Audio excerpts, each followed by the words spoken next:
Welcome to Med-Surg Mini number 17, where we'll talk about influenza. The pathophysiology behind influenza is that the virus is inhaled and deposits into the epithelial cells of the upper respiratory tract. They then produce for 4 to 6 hours and spread to the lower respiratory tract. Once they're in the lower respiratory tract, these virus molecules incubate for 18 to 72 hours, and then the inflammatory process develops and the individual starts seeing symptoms. It is transmitted through droplets, and there's 3 different types. Influenza A, which contains hemagglutinin and neuraminidase. Type B, which is responsible for the respiratory strains. And type C, which generally causes no symptoms.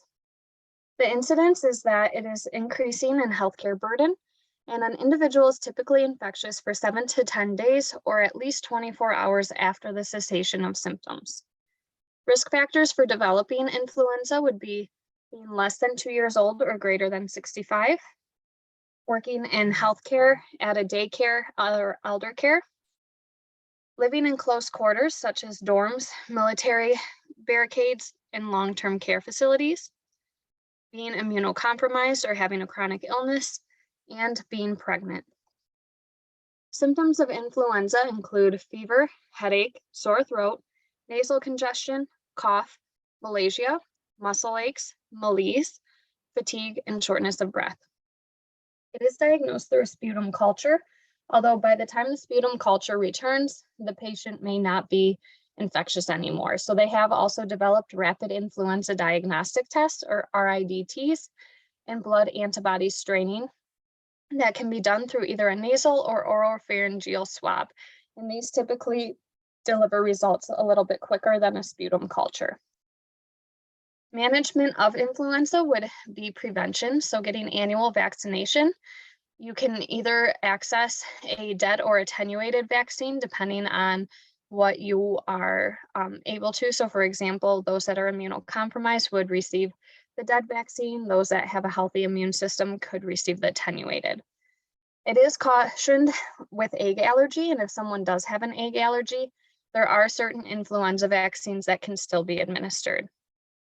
Treatment would mostly focus on symptom management, so providing antipyretics for fever, NSAIDs for pains, decongestants, cough drops, nasal spray, which could either be medicated or just saline to help moisten the nasal passage, and placing the patient in semi to high Fowler positioning to increase ease of breathing.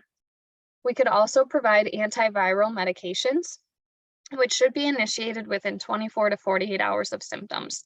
Some examples of antiviral that is used for influenza would be Tamiflu, Relenza, Rapivab, Xofluza, and Fluoxetine. If someone does require hospitalization for influenza, we would focus on hydration, oxygen therapy, especially with humidification, and the patient would be on isolation precautions.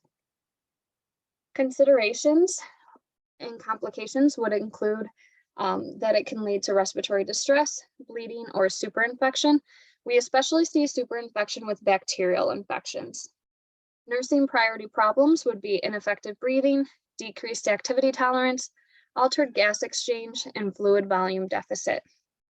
Nursing considerations and education would be to make sure that we're doing our thorough assessment by gathering vitals, our neuro assessment, respiratory assessment, cardiovascular assessment, and lab and diagnostic values.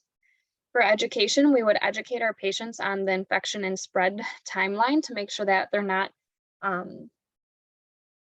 infecting anyone else, as well as ways to prevent getting the infection. We would also educate them on fluid intake, the influenza vaccine, any medications, and the different signs and symptoms on when to notify the provider. And that wraps up our discussion on influenza.